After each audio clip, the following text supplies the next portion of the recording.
जय हिंद। आज के इस वीडियो में हम डिफिनिट इंटीग्रल के प्रॉपर्टी के बारे में सीखेंगे, जिसमें मैं आपको 6 थ्योरम्स के बारे में बताऊंगा।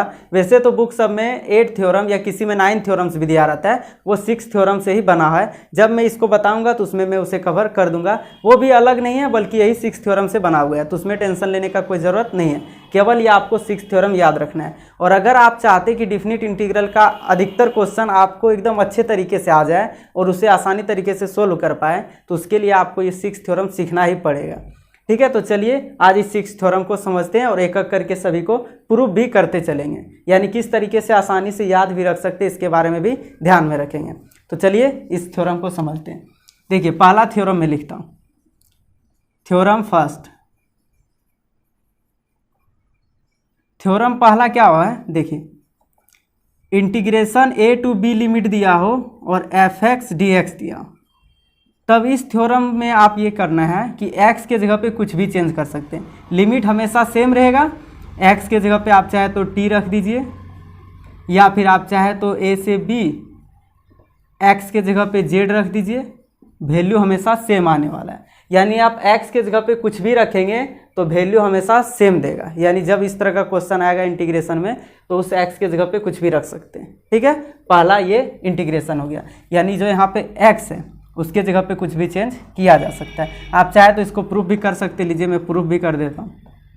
देखिए, लेट x के जगह पे हम यहाँ t मान लेते हैं, और t के रिस्पेक्ट में अगर डिफ्रेंसिएशन करेंगे तो बताइए डिफ्रेंसिएशन क्या होगा, t का 1 हो जाएगा। तो यहाँ से हमें क्या दिख रहा है कि dx बराबर dt हो गया। और अब बात रहा कि यहाँ पे देखिए dx के जगह पे dt तो आ ही गया। लिमिट का बात क्या है, तो देखिए जब x बराबर आप a रखेंगे, x बराबर a रखेंगे, तो t बराबर x बराबर यहाँ a रखेंगे तो t बराबर क्या हो रहा है a, यानी t बराबर भी a आएगा। और जब x बराबर b रखेंगे तो t बराबर क्या आएगा, देखिए x के जगह पे b रखेंगे तो t बराबर भी b ही आएगा।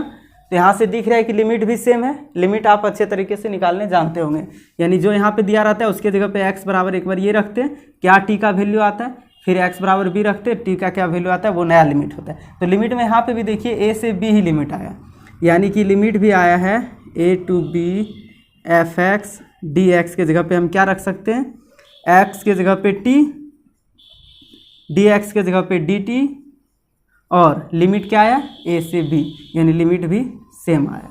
तो देखिए यहाँ से आपको दिख रहा है, यानी पहला आप या चाहे तो इस तरह से प्रूफ कर सकते हैं। वैसे तो प्रूफ नहीं पूछा जाएगा, बस समझने के लिए कि x के जगह पे कुछ भी चेंज किया जा सकता है। वो कैसे, x के जगह पे t मान लीजिए या x के जगह पे z मान लीजिए। ठीक है, अब आइए दूसरा थ्योरम, थ्योरम 2। दूसरा थ्योरम क्या है, इस चीज़ को समझिए। Integration a to b fx dx बराबर, इसमें क्या कहता है कि आप लिमिट को चेंज कर दीजिए। यहाँ पे a से b था तो आप b से a कर दीजिए, और fx dx अगर लिखना चाहते हैं तो एक ठो माइनस लगाना पड़ेगा। यानी जब हम लिमिट को चेंज करते हैं, यानी ऊपर वाला लिमिट नीचे आता है, नीचे वाला ऊपर जाता है, तो एक माइनस लग जाता है। इसका प्रूफ भी देख लीजिए, इजी है प्रूफ। थोड़ा समझिए कि मान लेते हैं हम इंटीग्रेशन fx dx बराबर जब सोल्व किए तो बड़ी fx आया, क्योंकि कुछ ना कुछ वैल्यू आएगा ही। जैसे x रहेगा तो x स्क्वायर आएगा, x क्यू रहेगा तो x पे पावर 4/4 आएगा। तो वो सब तो आप इंटीग्रेशन के फॉर्मूले से पता है आपको, तो कुछ भी आएगा ही वैल्यू। ठीक है, अब इस पे लिमिट क्या है, a से b, हम ये LHS कर रहे हैं, तो देखिए a से b, तो यहाँ पे भी लिमिट क्या लग जाएगा, a से b। उसके बाद ऊपर वाला लिमिट रखते तो ये क्या हो जाएगा, ऊपर वाला लिमिट रखेंगे तो fb, फिर माइनस नीचे वाला लिमिट fa, यानी upper limit minus lower limit. ठीक है, तो ये इसका वैल्यू आया। अब इसी चीज़ को देखिए, हम लिमिट चेंज कर दे रहे हैं, यानी इसमें क्या किया, हम लिमिट को चेंज किए। अभी हमें नहीं पता, ठीक है, fx dx क्या आने वाला है हमें नहीं पता है। ठीक है, तो देखिए इसका इंटीग्रेशन क्या आया था, अभी लिमिट को हटाइए तो बड़ी fx, लेकिन अब की बार लिमिट क्या है, उल्टा है, मतलब b से a है, b से a, ये लिमिट निकालना चाह रहे हैं। तो यहाँ से देखिए, जब अपर लिमिट रखेंगे तो ये हो जाएगा fa माइनस, लोअर लिमिट रखेंगे तो ये हो जाएगा fb, और यहाँ पे देखिए क्या आया था, fb माइनस fa, यानी माइनस उधर a उधर है, तो इसमें माइनस वाला में b लगा हुआ है, तो माइनस कॉमन लेंगे तो ये प्लस हो जाएगा, और ये क्या हो जाएगा माइनस, रुक जाएगा, एफ ए माइनस में हो जाएगा। तो देखिए ये एक तरह से क्या था, यही वाला चीज़ था कि नहीं, यानी माइनस ए से B F x D X, ये लिखिए, या फिर आप इस माइनस को चाहे तो यहाँ पे लिखिए, दोनों सेम आने वाला है, क्योंकि माइनस को लेफ्ट और राइट साइड तो किया जा सकता है। तो ये ध्यान रखिएगा कि लिमिट चेंज होने पे क्या होता है, माइनस लग जाते हैं। ये भी बहुत ही आसान है, आसानी तरीके से याद भी रख सकते हैं। अब देखिए इधर थ्योरम 3 और 4 को, थ्योरम थर्ड थ्योरम भी आसान ही है। देखिए समझिए, integration A to B limit दिया और एफ एक्स डी एक्स दिया हो, तो इसको हम लिख सकते हैं ए से सी, अभी सी क्या है अभी समझाते हैं, f x D x plus c से B F x D x. मतलब ये प्रॉपर्टी हमें कहता है कि जब लिमिट ए से बी दिया और सी उसके बीच में कोई लिमिट आ जाए, तो ए से सी तक जाएंगे, पहले सोल्व करेंगे, फिर सी से बी तक जाएंगे और उसको सोल्व करेंगे। जैसे 2 और मान लीजिए लिमिट 4 दिया है, ठीक है, और सोल्व कर रहे हैं डेफिनेट इंटीग्रल कि 2 से 4 तक का लिमिट देना है, एफ एक्स डी एक्स निकालना है। हम इसको ऐसा कर सकते हैं, 2 और 4 के बीच 3 भी आ जाता है, तो पहले 2 से 3 तक का लिमिट को सोल्व कर लेंगे, फिर 3 से 4 तक के लिमिट को सोल्व कर लेंगे, तो यहाँ से 2 से 4 तक सोल्व हो जाएगा। वही ये प्रॉपर्टी कहता है, ए से सी तक जाइए, फिर सी से बी तक जाइए, तो कोई दिक्कत नहीं, यानी यहाँ पे और यहाँ पे दोनों सेम होना चाहिए, और ये सी जो है ये दोनों के बीच में होना चाहिए, ये कहता है ये प्रॉपर्टी। यानी कोई भी नंबर बीच में लाया जा सकता है जो इन दोनों के बीच में हो, ठीक है। इसमें थोड़ा सा इस चीज़ का भी ध्यान रखिएगा, लीजिए रिमार्क कर देते थोड़ा। मान लीजिए 2 और 6 रहता, तो 2 और 6 के बीच कौन कौन सा लिमिट आ रहा है, 3, 4, 5, तो आप इसको ऐसे भी लिख सकते थे, 2 से जाएंगे 3 पे, फिर प्लस लिखेंगे, 3 से जाएंगे 4 पे, फिर प्लस लिखेंगे, 4 से जाएंगे 5 पे, फिर प्लस लिखेंगे, 5 से जाएंगे 6 पे, यानी 2 से देखिए 6 तक सोल्व कर दिए। यानी प्लस लिखते लिखते आप चाहे तो जितना भी बड़ा इसको कर सकते, कोई दिक्कत नहीं।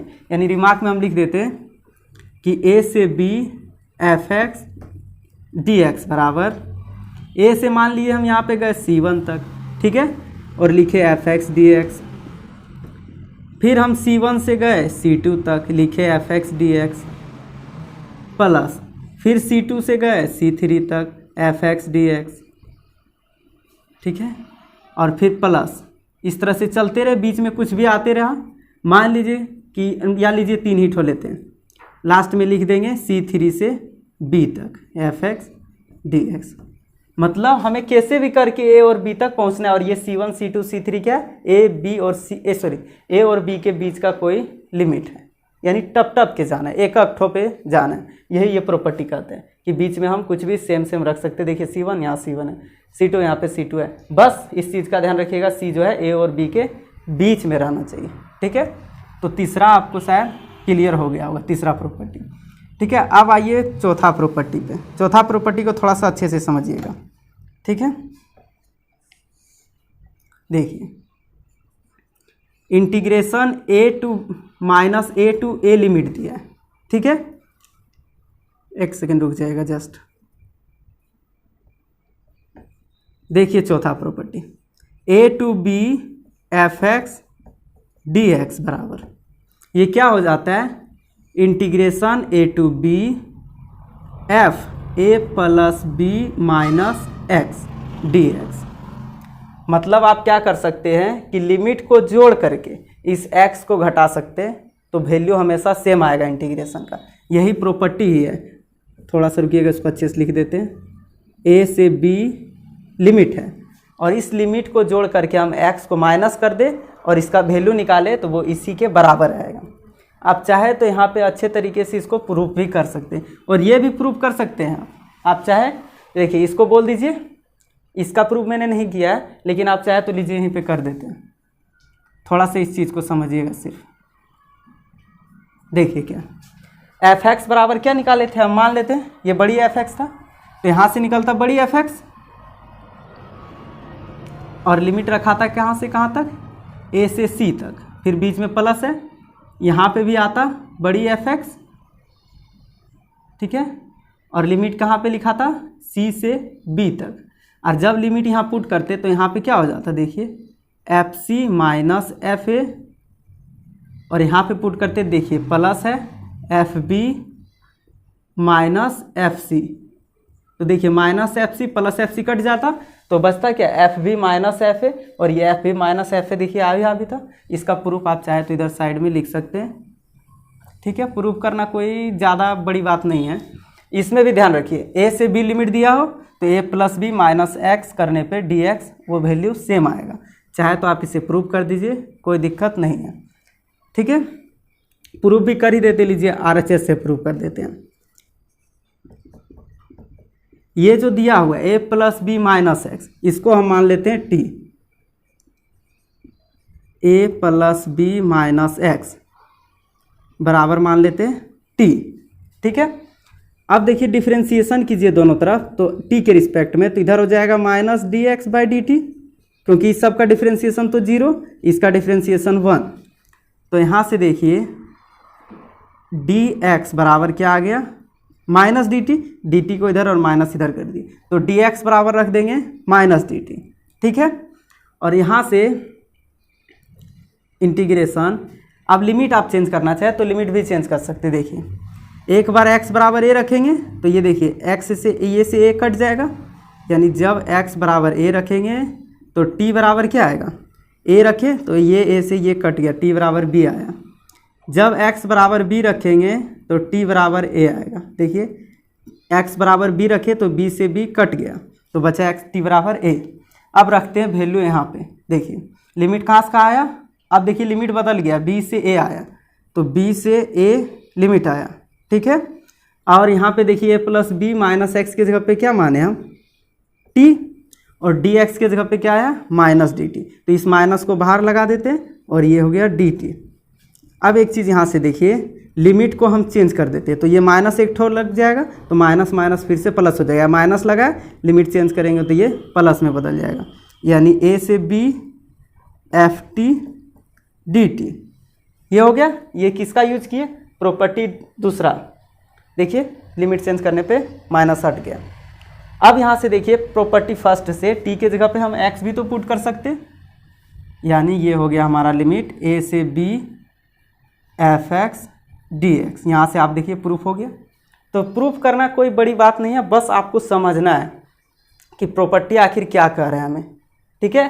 प्रॉपर्टी कहता है कि लिमिट को जोड़ करके x को घटाएंगे और उसका वैल्यू निकालेंगे तो चेंज वैल्यू नहीं आएगा, यानी जो इसका आंसर आएगा वही इसका आंसर आएगा, ठीक है। ये चौथा प्रॉपर्टी था, हम यहाँ पे लिख देते हैं थ्योरम 4।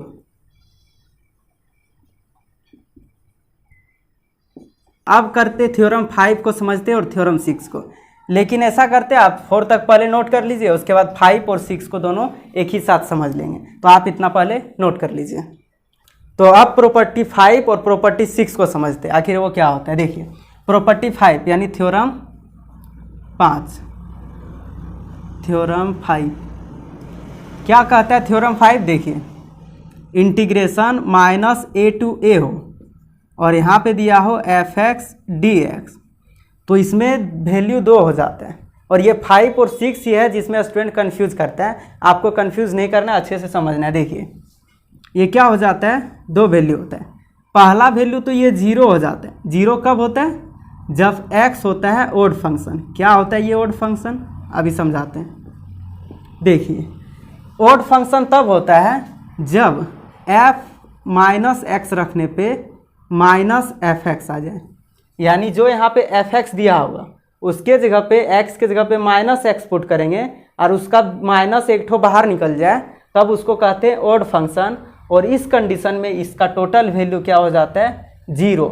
और ये आपका ऑब्जेक्टिव में बहुत ही सहायता करता है ये प्रॉपर्टी, साथ में बड़ा में तो सहायता करता ही ऑब्जेक्टिव में। जैसे आपसे कभी कोई पूछ दे कि बताइए -π/2 से π/2 sine cube x D x का मान क्या होगा, तो आप यहाँ पे डायरेक्ट आपको रखना है, चूंकि एफ एक्स के जगह पे है साइन क्यूब एक्स। अब यहाँ पे माइनस एक्स रखेंगे तो साइन क्यूब माइनस एक्स। और आपको पता है साइन माइनस थीटा क्या होता है, माइनस साइन थीटा। और चूंकि यहाँ क्यूब पावर है तो माइनस रह जाएगा, तो माइनस साइन क्यूब एक्स आ रहा है जो कि क्या है माइनस एफ एक्स। देखिए यहाँ पे माइनस बाहर निकल गया तो डायरेक्ट इसका वैल्यू 0 रख देंगे, माइनस ए से ए। ये सहायता करता है और ये आप क्वेश्चन में अभी समझाएंगे हम कि कैसे आखिर ये होता है, ठीक है। तो ये ऑड फंक्शन हो तो इसका वैल्यू 0 हो जाता है, लेकिन जब ये इवन फंक्शन हो तो फॉर्मूला यूज होता है 0 to a F x D x, यानी इसके जगह पे आप ये रखेंगे इतना के जगह पे, ठीक है। ये होता है x बराबर इवन फंक्शन। इवन फंक्शन मतलब माइनस एक्स रखने पे ये प्लस एफ एक्स ही रहे, इसको कहा जाता है इवन फंक्शन। यानी माइनस भले यहाँ पे रख दें तब भी इसका वैल्यू क्या हो प्लस एफ एक्स है। जैसे यहाँ पे माइनस अगर यहाँ पे 4 रहता तो माइनस रखते भी तो माइनस साइन 4 हो जाता, साइन एक्स पे पावर 4 हो जाता इस तरह से, और यहाँ पे माइनस आता तो माइनस का पावर 4 प्लस हो जाता, यानी साइन पर पावर 4x ही बचता। तब इस कंडीशन में 0 नहीं लिखाता, इस फॉर्मूला का यूज किया जाता। अब देखिए इसको क्वेश्चन के थ्रू समझते हैं आखिर ऐसा क्यों होता है। जैसे एक क्वेश्चन ले रहे हैं, मान लीजिए यहाँ पे है एक्स स्क्वायर डी एक्स और लिमिट दिया हुआ है माइनस ए से ए, लिमिट वही ले लेते हैं, कोई दिक्कत नहीं है। अब देखिए यहाँ पे x इज इक्वल टू क्या दिख रहा है आपको, इवन फंक्शन दिख रहा है, मतलब x के जगह पे माइनस एक्स भी रख देंगे तब भी ये प्लस एक्स स्क्वायर में बदल जाएगा। तब इस फॉर्मूला का यूज करके बनाएंगे, और आप ऐसे भी पहले बना लीजिए, इसका सॉल्यूशन कर लीजिए। देखिए ये हो जाएगा x³/3 लिमिट माइनस ए से ए लिमिट दिया हुआ है, ठीक है। तो देखिए यहाँ पे पुट किए तो a³/3। अब यहाँ पे देखिए पुट किए फिर से तो ये क्या हो जाएगा माइनस, और यहाँ पे पुट किए माइनस a³/3, तो a³/3 माइनस, और यहाँ पे भी देखिए माइनस आने वाला है तो प्लस बन गया a³/3। तो ये देखिए 2a³/3 हो गया, 2a³/3 हो रहा है। अब देखिए यहीं पे गौर करने वाला बात है, जब यहाँ पे कोई इवेन रहता है तब उसका चूंकि यहाँ पे इंटीग्रेशन ओड में आता है और ओड में यहाँ पे माइनस रखाता है तो माइनस माइनस प्लस हो जाता है। वही चीज़ यहाँ पे अगर ओड रहता तो यहाँ पे इवेन आता, और इवेन आता तो ए तो ये रखा जाता सेम, ए पे पावर 4/4 मान लीजिए x क्यों रहता, ए पे पावर 4/4 माइनस, फिर यहाँ पे माइनस ए पे पावर 4 तो ये तो प्लस बन जाता, तो ये प्लस बन जाता, और यहाँ पे माइनस है और ये प्लस, तो ये दोनों तो कट जाता है, वो अभी समझाएंगे कैसे। तो ये देखिए हमारा ये आंसर आया। आप इस फॉर्मूला का भी यूज करते तो देखिए वही आता 2 इंटीग्रेशन 0 से a F x D x. तब देखिए क्या हो जाता है x³/3 लिमिट रख देते 0 से a, तो ये देखिए हो जाएगा हमारा a³/3, और ये 2 था यहाँ पे रहने दीजिए, और 0 रखेंगे तो वो तो 0 हो जाएगा, तो ये हो गया 2a³/3 यहाँ से बन गया। अब देखिए मान लीजिए यहाँ पे कोई ओड रहा था इस तरह से, ओड क्या क्वेश्चन 2 माइनस ए से ए ही लेते हैं और यहाँ पे लिख देते हैं x³/dx। अब चूंकि यहाँ ओड आ गया तो इसका इंटीग्रेशन तो इवेन आ जाएगा, x पे पावर 4/4 और लिमिट हो जाएगा माइनस ए से ए। तो देखिए ए पुट करेंगे तो ए पे पावर 4/4 बीच में माइनस, अब माइनस ए पे पावर 4 बाय में 4, तो देखिए ए पे पावर 4 बाय में 4, माइनस का भी पावर यहाँ सम है तो वो प्लस में ही बदल जाएगा, तो ए पे पावर 4/4 देखिए दोनों है ना सेम, बट एक में माइनस एक में प्लस, तो बन के क्या हो गया 0। इसलिए यहाँ पे ओड फंक्शन हो तो इसका वैल्यू 0 हो जाता है, यानी ये 2 मान हो जाता है। क्योंकि यहाँ पे माइनस ए था यहाँ पे प्लस ए था, इसलिए ये हुआ है, ठीक है। अब देखिए थ्योरम 6 को समझते हैं, उससे पहले आप इसको नोट कीजिए, उसके बाद 6 थ्योरम में भी कुछ क्वेश्चन लेकर के उसको ख़त्म करते हैं। तो चलिए अब थ्योरम 6 को समझते हैं। देखिए थ्योरम 6 क्या है, ये भी बहुत आसान है, थोड़ा सा इसको सिर्फ समझना है। देखिए इसमें क्या दिया रहेगा आपको 0 से 2a F x D x, इस चीज़ का ही ध्यान रखना है कि क्या किस में यूज होता है। इसमें भी 2 वैल्यू हो जाता है, कब एक तो वैल्यू 0 हो जाता है जब x इज इक्वल टू हो ओड फंक्शन, लेकिन पिछले आप 5वें में देखे थे थ्योरम में माइनस ए से ए लिमिट था ना, जब दोनों लिमिट को जोड़ेंगे तब 0 हो जाता है कि नहीं, तो 0 में x को घटा सकते थे, तो 0 में से x को घटाया तो यानी कि इसको हम डायरेक्ट f - x लिखते, लेकिन इसमें क्या हो रहा है 0 से 2a है, तो दोनों को जब जोड़ेंगे लिमिट 2a + 0 तो 2a ही बचेगा। तो इसमें चेक करते समय 2a - x का यूज करेंगे, यानी 0 तब होगा जब f2a - x बराबर होगा -fx। मतलब ये लिमिट को जोड़ करके x को माइनस करके यहाँ पुट करना है। इसमें भी वही किए थे, ये हो गया 0, 0 में से x घटाएंगे तो -x बचेगा, इसलिए डायरेक्ट -x पुट कर दिए थे। इसमें f2a - x पुट करेंगे और -fx यदि आ गया तब उसका वैल्यू 0 हो जाता है। और वही formula same 0 to a limit fx dx होगा जब f2a - x, ये तब होता है f2a - x + fx आ जाए। ठीक है, इसका एक एग्जाम्पल लेते हैं और इसको फिर ख़त्म करते हैं। जैसे देखिए क्वेश्चन, इंटीग्रेशन ले लिए 0 to कुछ भी ले लेते हैं, उससे क्या दिक्कत है, पाई ले लेते हैं। ठीक है, 0 to पाई लिए। अब यहाँ पे ले लिए हम cos x dx। अब इसको आपको वैल्यू बताना है, तो पहले नॉर्मली तरीके से निकाल लेते हैं। कोस का इंटीग्रेशन होता है साइन, लिमिट क्या दिया हुआ है 0 to पाई, तो यहाँ पुट किए तो साइन पाई माइनस साइन 0, इसका वैल्यू देखिए साइन पाई का वैल्यू 0, साइन 0 का भी वैल्यू 0 होता है, यानी इसका वैल्यू 0 आ गया। अब इस प्रॉपर्टी का यूज़ करने का ट्राई कीजिए। मतलब क्या किए, 0 to पाई को जोड़ के x को माइनस किए, यानी fx हमारे पास क्या है कोस x, इसके जगह पे पाई - x पुट किए तो कोस पाई - x।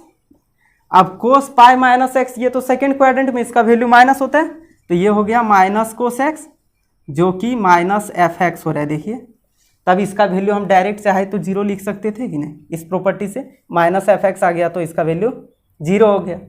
ठीक है, अब बोलेंगे कि यहाँ पे 2a आपको कहाँ दिख रहा है, तो 2a देखिए बहुत आसानी तरीके से दिख रहा है, 2 से गुना कर दिए, 2 से भाग कर दिए, तो 2 π/2 नहीं हुआ, तो 2a हो गया। और यही इस फॉर्मूला का यूज करेंगे अगर यहाँ पे रहता कोई इवन फंक्शन। जैसे मान लीजिए यहाँ पे दूसरा क्वेश्चन ले लेते हैं, यहीं पे इसके जगह पे यही रहता हमारा साइन x।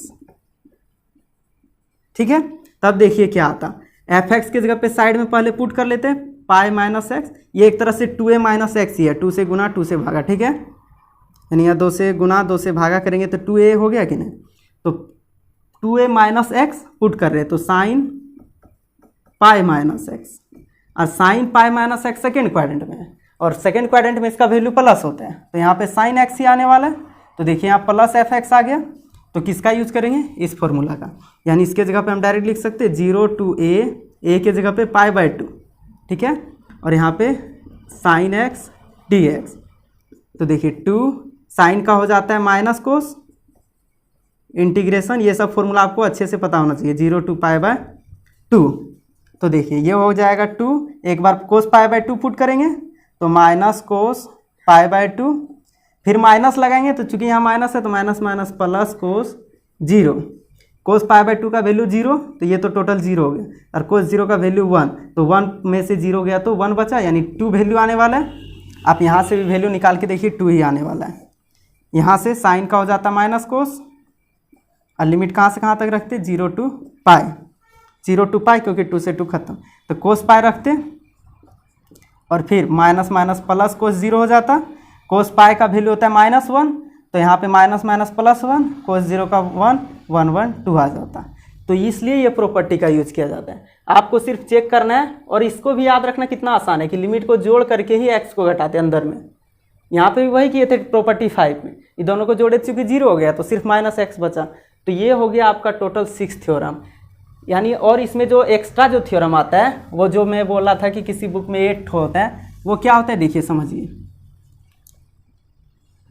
वो क्या करता है कि a से b एक लिमिट fx + gx और यहाँ पे दे दे dx, वो कहता है कि लिमिट को अलग अलग किया जा सकता है। ये तो आपको भी पता होगा कि दोनों को अलग अलग कर ही सकते हैं, ये लिखता है। एक प्रॉपर्टी देखिए ये 7 का हो गया, ये लिखता है, और एक प्रॉपर्टी क्या लिखता है 0 to a fx dx बराबर 0 to a f a - x dx, ये हम प्रॉपर्टी 4 में लिखा ही चुके हैं कि लिमिट को जोड़ करके एक्स को माइनस किया जा सकता है। उसमें ए से बी लिखे थे, इसमें भी वही यूज हो रहा है कि नहीं। देखिए ए से 0 जोड़ेंगे तो ए ही बचेगा, ए में एक्स को घटा दिए। तो ये 2 थ्योरम जो है आप ऐसे भी उससे याद रख सकते हैं, और ये तो आपको बस याद रखना है लिमिट जोड़ के एक्स को माइनस करना।